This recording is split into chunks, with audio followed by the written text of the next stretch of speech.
அத்தியாயம் 10. Delhi hotel Harshvardhan international, 23வது மாடி, 239ஆம் எண் அறை. இரவு 9 மணி. விவேக் குளியலறையில் இருக்க, ரூபலா வெளிப்புற சிட்அவுட்டில் உட்கார்ந்து கீழே நியான் விளக்குகளில் கண்ணடித்துக் கொண்டிருந்த டெல்லியை பார்த்து கொண்டிருந்தாள்.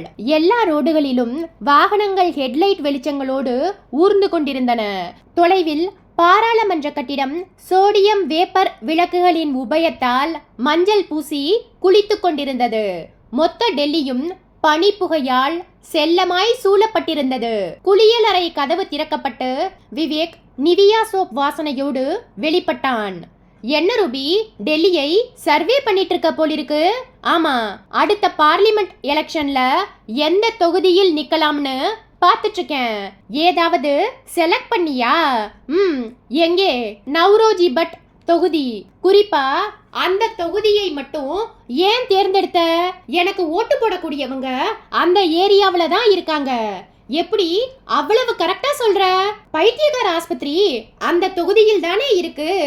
விவேக் சிரித்துக் கொண்டிருக்கும் போதே மேஜையின் மேல் வைக்கப்பட்டிருந்த செல்போன் வாயை திறந்தது. விவேக் எடுத்தான். மறுமுனையில் கோகுல்நாத். விவேக், டெல்லி சிறை ஐஜி லால் குப்தா வீட்ல நாம 2 பேரும் 10 மணிக்கு இருக்கணும். விவேக் வாட்சை பார்த்தான். மணி 9:05. இன்னும் 1 மணி நேரத்துக்குள்ள. ஆமா, வேற யாரெல்லாம் வராங்க தெரியல, பட் ஹைலி கான்பிடென்ஷியல். எனக்கு தகவல் உள்துறை அமைச்சகத்திலிருந்து வந்தது. 9:45க்கு இங்கிருந்து கிளம்பினா போதும் இல்லையா? போதும். சரி, நீங்க ஹோட்டல் ரிசப்ஷன்ல வெயிட் பண்ணுங்க, வந்துடுறேன்.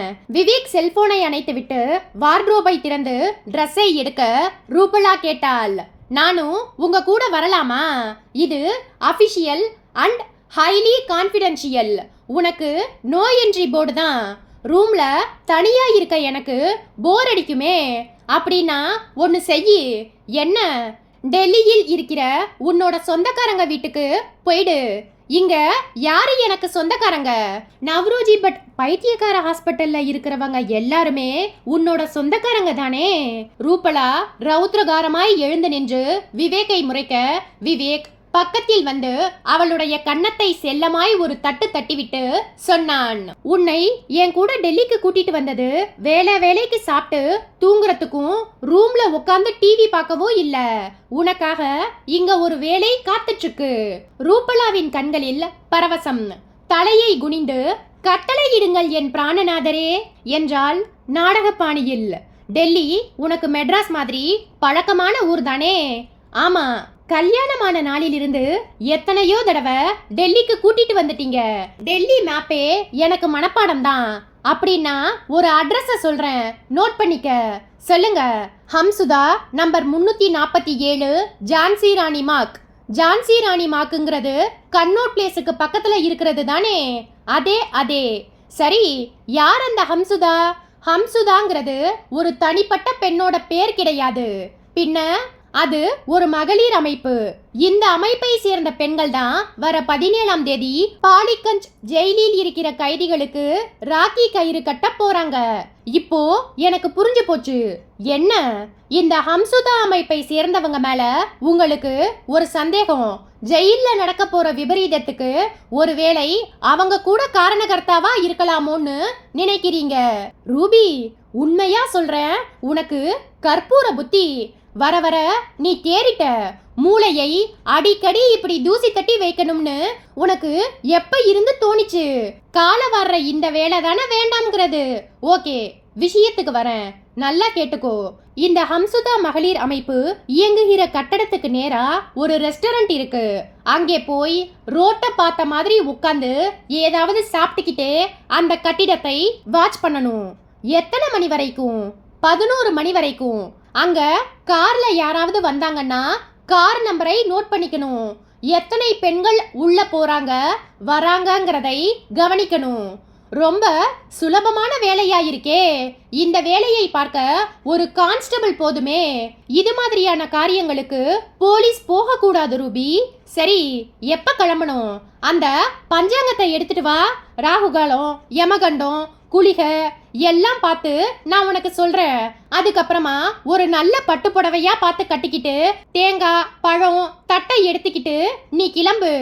என்னங்க நீங்க? பின்ன என்ன ரூபி, நீ உடனே கிளம்பணும். சேலை வேண்டாம், சுடிதார் மாட்டிக்க. டெல்லி பெண்கள் மாதிரி போனிடெயில் கொண்டை போட்டுக்கோ. தோளில் டம்பப்பை, உதட்டுல இங்கிலீஷ் இல்லைன்னா ஹிந்தி. மறந்தும் கூட தமிழ் வார்த்தை வெளியே வந்துடக்கூடாது. சரியா 11 மணிக்கு உன்னோட டியூட்டியை முடிச்சுக்கிட்டு ஹோட்டலுக்கு வந்துடலாம். உத்தரவு குருவே. புறப்பட தயாரானால் ரூபலா. வெளியே என்னதான் தைரியமாய் பேசினாலும் ரூபலாவின் மனசுக்குள் ஒரு பய கன்றுக்குட்டி உதைத்து கொண்டே இருந்தது. அத்தியாயம் 11. டெல்லி சிறை ஐஜி லால் குப்தாவின் பங்களா லோடி காலனிக்கு போகும் வழியில் திடுதிப்பென்று மரங்களுக்கு பின்னால் முளைத்திருந்தது. அநேகமாய் பக்கத்தில் வீடுகள் இல்லை. ஏதோ ஒரு ஒர்க் ஷாப் மட்டும் மங்கி போன டியூப்லைட் வெளிச்சத்தில் வெல்டிங் ஒளி சிதறல்களோடு தெரிந்தது. காம்பவுண்ட் கேட்டில் செக்யூரிட்டிகளால் மறைக்கப்பட்ட கார் 10 வினாடி என்கொயரிக்கு பின் போர்டிகோவில் போய் நின்றது. சிறை ஐஜி லால் குப்தா ரசகுல்லா நிறத்தில் வேண்டாத சதைப்பிடிப்போடு பொருந்தாத உயரத்தோடு தொல தொல பைஜாமாவில் எதிர்கொண்டார். விவேக்கும் கோகுல்நாத்தும் அவருடைய உத்தியோகத்துக்குரிய மரியாதையை கொடுத்துவிட்டு கை குலுக்கினார்கள். பங்களாவில் யாரும் இல்லை. அரையிருட்டும் அமைதியும் பங்களாவின் பகுதிகளில் தேங்கி இருந்தது. 2 ஹால்களை கடந்து பின் மாடிப்படிகளில் உயர்ந்தார் லால் குப்தா. விமான பயணம் வசதியாக இருந்ததா மிஸ்டர் விவேக்? வசதியாக இருந்தது. ஆனால் எக்கச்சக்க லேட் சார். ஏதோ டெக்னிக்கல் ப்ராப்ளம். ஆக்ராவில் லான்ச் செய்யப்பட்ட விமானம் மறுபடியும் டேக் ஆஃப் செய்ய 3 மணி நேரம் ஆகிவிட்டது. மாடிப்படிகள் முடிந்த பிறகு எதிர்பட்ட ஒரு பெரிய அறைக்குள் நுழைந்தார்கள்.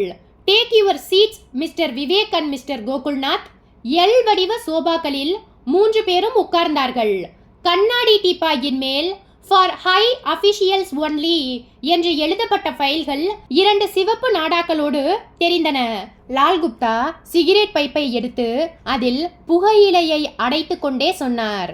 இந்த 2 ஃபைல்களுமே உள்துறை அமைச்சகத்திலிருந்து ரகசியமாக பெறப்பட்டவை. ஒரு ஃபைல் பாலிகஞ்ச் ஜெயில் சம்பந்தப்பட்டது.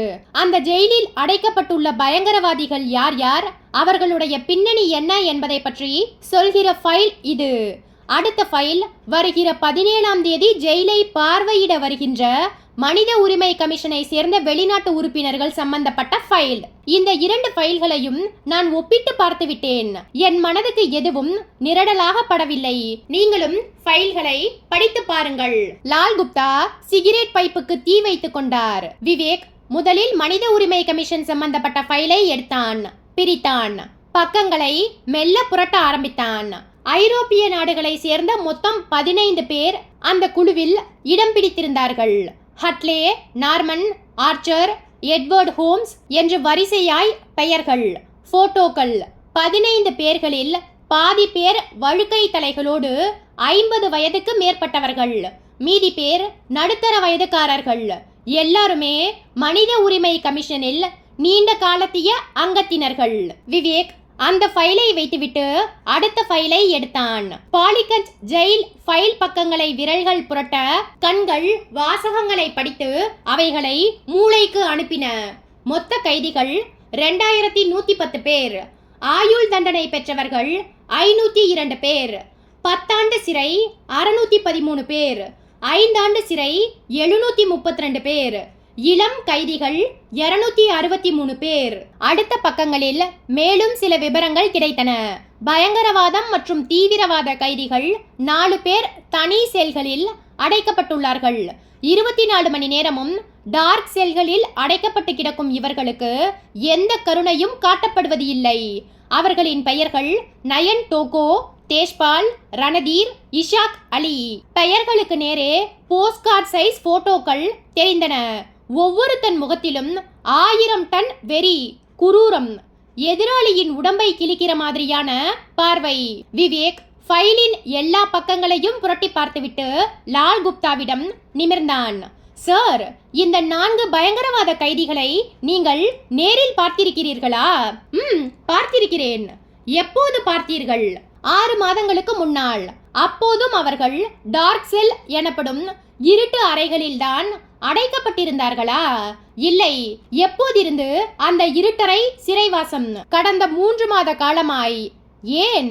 சக கைதிகள் 2 பேரை 4 பேரும் சேர்ந்து மண்வெட்டியால் அடித்து கொன்றுவிட்டார்கள். அதற்கு தண்டனையாகத்தான் 1 வருஷ காலத்துக்கு 4 பேரையும் டார்க் செல்லில் போட உத்தரவு பிறப்பிக்கப்பட்டது. இது சிறைச்சாலை விதிகளில் ஒன்று. சார், நான் ஒரு விஷயம் சொன்னா நீங்க ஆச்சரியப்பட்டு போவீங்க. என்ன? சொல்லுங்கள். இப்போது மணி என்ன? 10:30. பாலிகஞ்ச் சிறை இங்கே இருந்து எவ்வளவு கிலோமீட்டர் தூரத்துல இருக்கு? இங்கிருந்து 18 கிலோமீட்டர் தூரத்தில். காரில் போனால் 20 நிமிஷ நேரத்துக்குள் போய் சேர்ந்து விடலாம் இல்லையா? தாராளமா புறப்படுங்கள். எங்கே? பாலிகஞ்ச் சிறைச்சாலைக்கு. எதற்கு மிஸ்டர் விவேக்? உங்களுக்கு ஒரு உண்மையை காட்ட. என்ன உண்மை? அந்த 4 பயங்கரவாதிகளும் இப்போது சிறைச்சாலைக்குள் இல்லை. லால் குப்தாவின் வாய்க்குள் இருந்த புகை வெளியே வராமல் அப்படியே நின்றது. விவேக், நீங்கள் என்ன சொல்கிறீர்கள்? சார், இந்த ஃபைலை முழுமையாய் நான் படித்து முடித்தபோது என் மனதுக்குள் ஒரு பொறி தட்டியது. சிறைச்சாலை விதிகள் படி ஒரு சக கைதியை இன்னொரு கைதி கொலை செய்தால் இருட்டறை வாசம் கிடைக்கும் என்பதை தெரிந்து கொண்ட அந்த பயங்கரவாதிகள் 4 பேரும் வேண்டுமென்றே 2 சக கைதிகளை கொலை செய்துவிட்டு டார்க் செல்லுக்கு போயிருக்கிறார்கள். டார்க் செல்லுக்குள் போய்விட்டால் ஆள் உள்ளே இருப்பது யாருக்கும் தெரியாது. பகல் நேரங்களில் ஜெயிலிலும் இரவு நேரங்களில் வெளியேயும் போய்விடலாம் இல்லையா? விவேக், நீங்கள் நினைப்பது போல் பாலிகஞ்ச் ஜெயிலில் இருந்து தப்பித்து வெளியே போவது அவ்வளவு சுலபம் கிடையாது. விவேக் புன்னகைத்தான். Sir, you may be correct. சிறையிலிருந்து ஒரு கைதி தப்பி வெளியே போவது சிரமம்தான். ஆனா சிறை அதிகாரிகளே அதுக்கு உதவி செஞ்சா? Mister Vivek, what you mean? Sir, Chennai சிறை கைதி பூங்காவனம் கொடுத்த ஸ்டேட்மெண்ட் படி பார்த்தால் அங்கே உள்ள சில கைதிகளுக்கும் இங்கே உள்ள பயங்கரவாத கைதிகளுக்கும் ஏதோ ஒரு வகையில் தொடர்பு இருப்பதாக என்னோட மனசுக்கு படுது. நான் சொல்வது உண்மையா பொய்யா என்பது நாம் இப்போது பாலிகஞ்ச் ஜெயிலுக்குள் போய் பார்த்தால் தெரிந்துவிடும். லால் குப்தா விரிட்டென்று எழுந்தார். வாருங்கள், போய் பார்த்து விடலாம். அத்தியாயம் 12. ரூபலா ஒரு டாக்ஸி பிடித்து ஜான்சி ராணி மார்க் போய் சேர்ந்தபோது நேரம் சரியாய் 10. மீட்டர் பார்த்து டாக்ஸிக்கு பணம் கொடுத்துவிட்டு இறங்கி நடந்தாள். அந்த 10 மணி வேளையிலும் ரோடு கலகலப்பாய் இருந்தது. ரோட்டின் 2 பக்கங்களிலும் வெளிச்சமாய் கடைகள், ஃபேன்சி மார்ட்டுகள், ஃபாஸ்ட் ஃபுட் ரெஸ்டாரண்ட்டுகள். ரூபலா பிளாட்ஃபாரத்தில் மெதுவாய் நடந்தாள். கும்பல் அதிகமாக இல்லை. இளைஞர்கள் கேர்ள் ஃப்ரெண்ட்ஸோடு காரணமில்லாமல் சிரித்து குல்ஃபி சாப்பிட்டு கொண்டிருந்தார்கள். விவேக் சொன்ன முகவரியை மறுபடியும் ஒரு தடவை மனசுக்குள் சொல்லி பார்த்து கொண்டாள் ரூபலா. ஹம்சுதா, door number 347. கண்ணில் பட்ட ஒரு ஃபேன்சி ஸ்டோரின் எண்ணை பார்த்தாள். இன்னும் நடக்க வேண்டும். நடந்தாள். நடக்க நடக்கவே கடைகள் குறைந்து போய் ரோடு நிசப்தமாய் தெரிய ஆரம்பித்தது. டெல்லி கார்ப்பரேஷனின் வேப்பர் விளக்குகள் ரோட்டை வெளிச்சத்தில் அலம்பி வைத்திருந்தது. ஒரு 10 நிமிஷம் நடந்திருப்பாள். ரோடின் இடது பக்கம் ஹிந்தியிலும் ஆங்கிலத்திலும் எழுதப்பட்ட ஹம்சுதா என்ற பெயர் பலகை பார்வைக்கு கிடைத்தது. கொஞ்சம் பழைய கட்டிடம், ஹாஸ்டல் மாதிரியான தோற்றம். சொற்பமான டியூப்லைட் வெளிச்ச சிதறல்களோடு கட்டிடம் இருட்டில் புதைந்து போய் இருந்தது. ரூபலா கட்டிடத்தின் எதிர்பக்கம் திரும்பி பார்த்தாள். ஒரு ரெஸ்டாரண்டின் பெயர் டேஸ்டி என்று நியான் போர்டு கண்ணடித்து சொல்லிக் கொண்டிருந்தது. நுழைந்தாள். சிக்கன் மசாலா வாசனை காற்றில் கலந்து முகத்தில் மோதி நாசி துவாரங்களில் காரமாய் ஏறியது. பேரர் ஒருவன் எதிர்பட்டு ஹிந்தியில் கேட்டான், மேடம், ஏசி ரெஸ்டாரண்ட்டுக்கு போறீங்களா இல்ல மேல ரூஃப் கார்டனுக்கு போறீங்களா? Roof garden. This way madam. Bearer மாடிப்படிகளை காட்டிவிட்டு விலகி நிற்க ரூபலா அந்த அரையிருட்டான மாடிப்படிகளில் ஏறி 2வது தளத்தில் இருந்த ரூஃப் கார்டனுக்கு போனாள். குரோட்டன்ஸ் தொட்டிகளுக்கு மத்தியில் மேஜைகள் போடப்பட்டிருக்க தம்பதி சமேதராய் 4-5 ஜோடிகள் பரவலாய் உட்கார்ந்து சாப்பிட்டு கொண்டிருந்தார்கள். ரூபலா ரோட்டை பார்த்த மாதிரி உட்கார்ந்து கொள்ள எதிரே ஹம்சுதா கட்டிடம் வாசலில் இருந்து உள்ளே வரைக்கும் தெரிந்தது. வெயிட்டர் வந்து மெனு கார்டை நீட்ட அதை வாங்கி பார்த்துவிட்டு வெஜிடபிள் நூடுல்ஸ் என்று சொன்னாள். வெயிட்டர் நகர்ந்து போனதும் ரோட்டின் எதிர்பக்கத்தில் இருந்த ஹம்சுதாவை கவனிக்க ஆரம்பித்தாள். அவளுடைய டம்ப பையில் இருந்த செல்போன் முனகியது. எடுத்து காதுக்கு பொருத்தி கொண்டு ரகசியம் பேசுவது போல் ஹலோ என்றாள். மறுமுனையில் விவேக், என்ன ரூபி, ஸ்பாட்டுக்கு போய் சேர்ந்துட்டியா? சேர்ந்துட்டேன். ரெஸ்டாரண்ட் ரூஃப் கார்டன்ல உட்கார்ந்துட்டு பேசிட்டு இருக்கேன். இப்போது உன்னுடைய வியூவில் ஹம்சுதா இருக்கா? ஸ்டில் போட்ட மாதிரி இருக்கு. இந்த வேலைக்கு பொறுமை தேவை. ஹம்சுதாவில் நடமாட்டம் ஏதாவது தெரியுதா? இல்ல, ரெஸ்டாரண்டில் கூட்டம் சுமாரா இருக்கு. நீங்க இப்ப எங்கிருந்து பேசிட்டு இருக்கீங்க? சிறை ஐஜி வீட்டில் இருந்தா? இல்ல, அவர் வீட்டை விட்டு கிளம்பி இப்ப கார்ல பாலிகன் ஜெயிலை நோக்கி போய்கிட்டு இருக்கோம். ஜெயிலுக்கா? எதுக்கு? நேர்ல சொல்றேன். நீ ஹம்சுதாவை அப்சர்வ் பண்ணு. வித்தியாசமா ஏதாவது உன் மனசுக்கு பட்டா உடனே எனக்கு தகவல் கொடு. சரிங்க. ரூபலா செல்போனை அணைத்த வினாடி பின்னால் அந்த குரல் கேட்டது. Excuse me Rupala madam. Rupala திரும்பி பார்த்தாள். தாடி வைத்த அந்த நபர் நின்றிருந்தான். உதட்டில் சிக்கன புன்னகை. அத்தியாயம் 13. கார் பாலிகன் சிறையை நோக்கி ஒரு குட்டி ஏவுகணை மாதிரி பாய்ந்து கொண்டிருந்தது. காருக்குள்ளே விவேக், கோகுல்நாத், சிறை ஐஜி லால் குப்தா. காரை விவேக் ஓட்டிக் கொண்டிருந்தான். நள்ளிரவை நெருங்கிக் கொண்டிருந்த டெல்லி சாலை போக்குவரத்தை இழந்து வெறுமையாய் இருந்தது. ரோட்டோரங்களில் வாகனங்கள் ஓய்வெடுத்துக் கொண்டிருக்க அவற்றுள் தூங்கிக் கொண்டிருக்கும் மனிதர்கள். மதுரா ரோட்டில் கிட்டத்தட்ட 20 நிமிஷம் ஓடிய கார் பாலிகஞ்ச் சிறை எல்லையை தொட்டபோது மணி 10:55.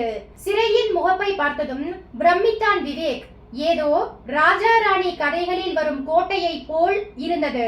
விவேக்கின் பிரமிப்பை புரிந்து கொண்ட லால் குப்தா சொன்னார், இது முகலாய மன்னர்கள் காலத்தில் கட்டப்பட்ட ஒரு கோட்டை.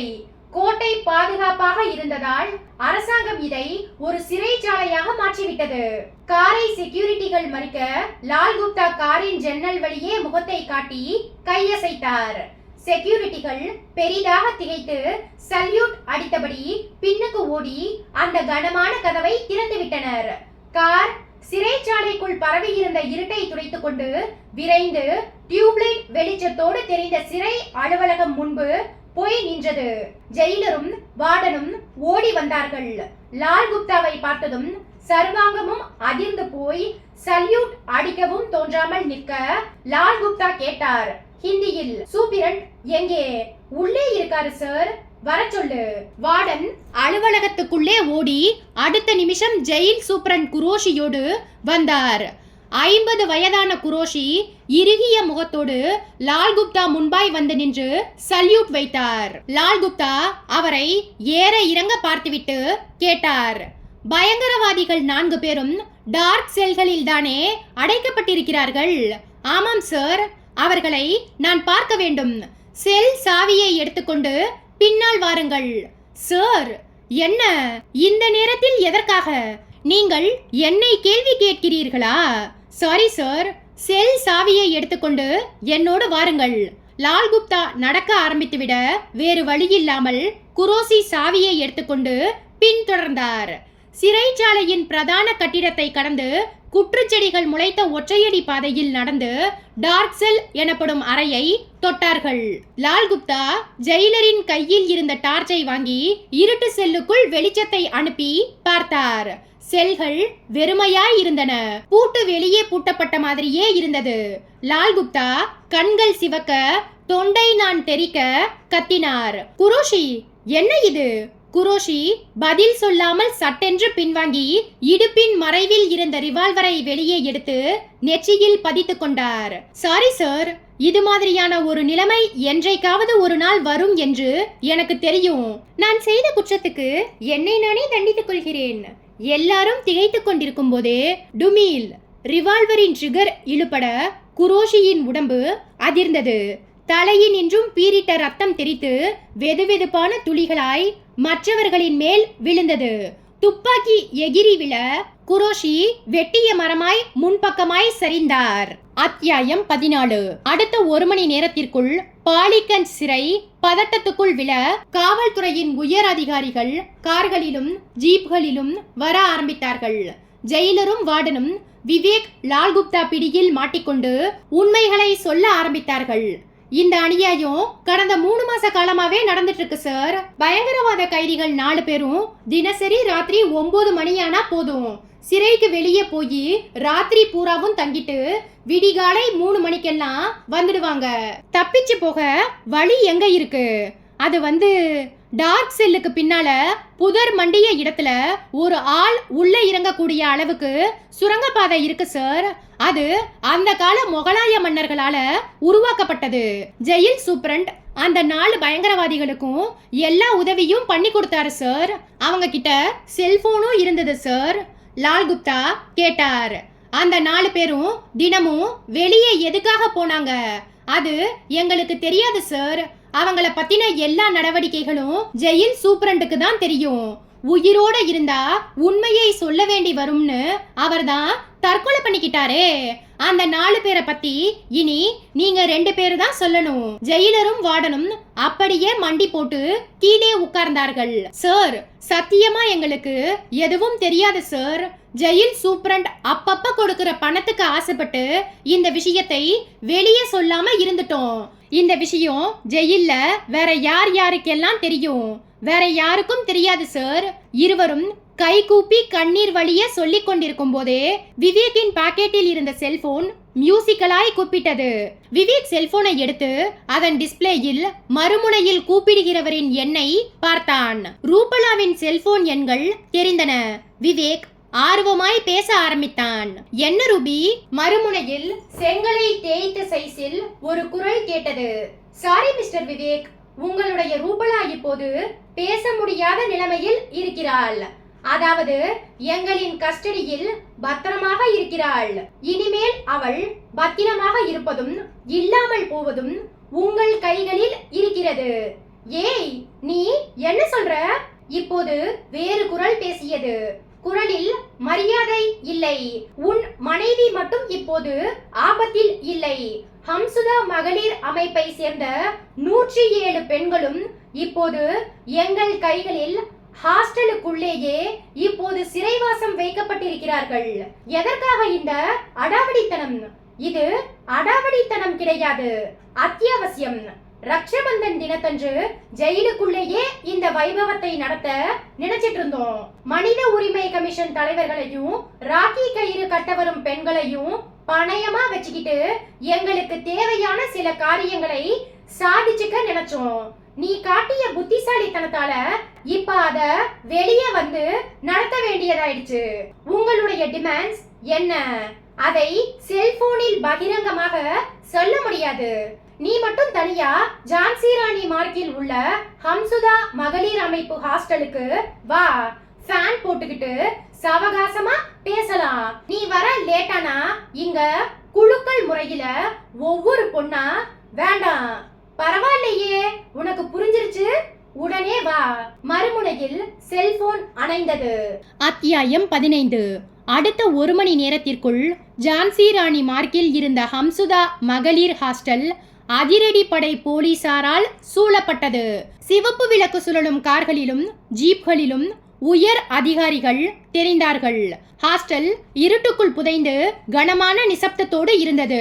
விவேக்கும் கோகுல்நாத்தும் வியர்வை மின்னும் முகங்களோடு அதிகாரிகளுக்கு மத்தியில் பதட்டமாய் நின்றிருக்க பத்திரிகை நிருபர்கள் முண்டி அடித்துக் கொண்டு கேள்வி கேட்க முயன்றனர்.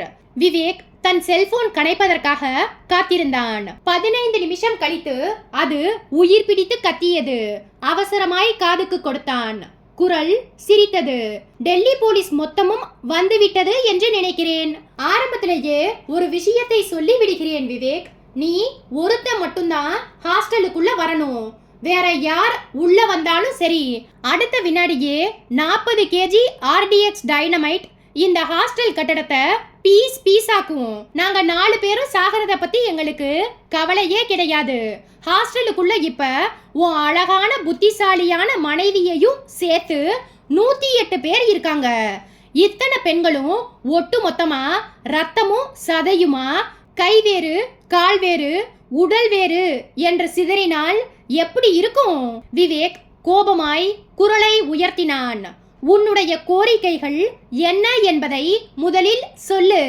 கோரிக்கைகள் கிடையாது விவேக், ஒரே ஒரு கோரிக்கை தான். என்ன சொல்லு. நீ உள்ள வா.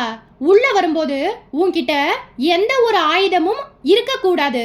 முக்கியமா உன்னோட புத்திசாலித்தனத்தை மூட்டை கட்டி ஒரு ஓரமா வச்சுட்டு வரணும். விவேக் தன் இடுப்பு மறைவில் மறைத்து வைத்திருந்த ரிவால்வரை எடுத்து கோகுல்நாத்திடம் கொடுத்துவிட்டு இருட்டான ஹாஸ்டலை நோக்கி நடந்தான். காம்பவுண்ட் கேட்டை திறந்து கொண்டு உள்ளே போனவனை இருட்டு விழுங்கி கொண்டது. நடந்தான். உள்ளே போக போக எரியும் மெழுகுவர்த்திகள் ஆங்காங்கே சின்ன ஒளி புள்ளிகளாய் தெரிந்தன. திடீரென்று முதுகில் எதுவோ கடினமாய் இடறியது. விவேக் திரும்பி பார்க்க பிஸ்டலோடு ஒருவன் தெரிந்தான். அகலமான மார்பை ரெக்ஸின் கோட் இறுக்கமாய் கவ்வி இருக்க அந்த இருட்டிலும் முகத்தின் கொடூரம் தெரிந்தது. மட்டமான ஹிந்தியில் பேசினான். என்ன பாக்குற? நட.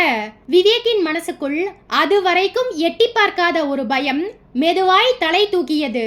நிலைமை நிச்சயமாய் சரியில்லை. இது நீண்ட நாளைய திட்டம்.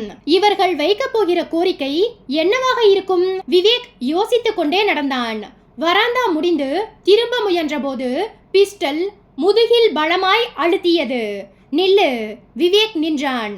வராந்தாவின் பின் மறைவிலிருந்து இன்னொருவன் வெளிப்பட்டான். கையில் டார்ச், இன்னொரு கையில் ரிமோட் கண்ட்ரோல். விஸ்கி நெடியுடன் அவன் பேசினான். முக்கியமான ஒரு பேச்சுவார்த்தையை நடத்த போற. அதுக்கு முன்னாடி இந்த அற்புதமான காட்சியையும் பார்த்துட்டு போயிடு. பக்கவாட்டு கதவை திறந்தான் அவன். அரை இருட்டில் ஒரு ஹால் தெரிய 0 வாட்ஸ் பல்ப் வெளிச்சத்தில் பெண்கள் வரிசையாய் உட்கார வைக்கப்பட்டிருந்தார்கள். எல்லாருடைய முகங்களிலும் திகில், கண்களில் நீர். உன்னோட பொண்டாட்டி இந்த கும்பல்ல எங்கே இருக்கான்னு பார்க்கணுமா? சொல்லிக்கொண்டே கையில் இருந்த டார்ச் லைட்டை உயிர்ப்பித்தான் அவன். டார்ச் லைட்டின் வெளிச்சவட்டம் ஒவ்வொரு பெண் முகத்திலும் விழுந்து கொண்டே போய் சுவரோரமாய் சாய்ந்து உட்கார்ந்திருந்த ரூபலாவின் மேல் போய் நிலைத்தது. ரூபலா பயப்படாமல் இறுகிய முகத்தோடு தெரிந்தாள். வெளிச்சவட்டம் நகர்ந்தது. இதையும் பார்த்துக்கோ விவேக். டார்ச் வெளிச்சவட்டமாய் தத்தி தத்தி அறையின் மையத்துக்கு வந்து நின்றது. விவேக் அதிர்ந்தான்.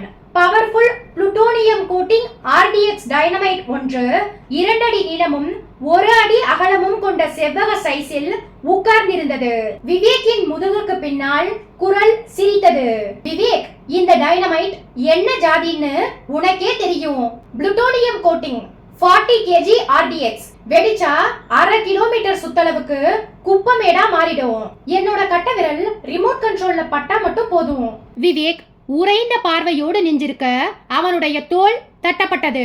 என்ன நிலைமை எப்படி இருக்குன்னு பாத்துக்கிட்டியா?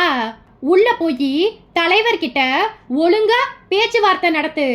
இல்லன்னா டெல்லி போலீஸ் மொத்தமும் நாளைக்கு சாம்பலை அள்ளி பூசிக்க வேண்டியதுதான். விவேக் தள்ளப்பட்டான்.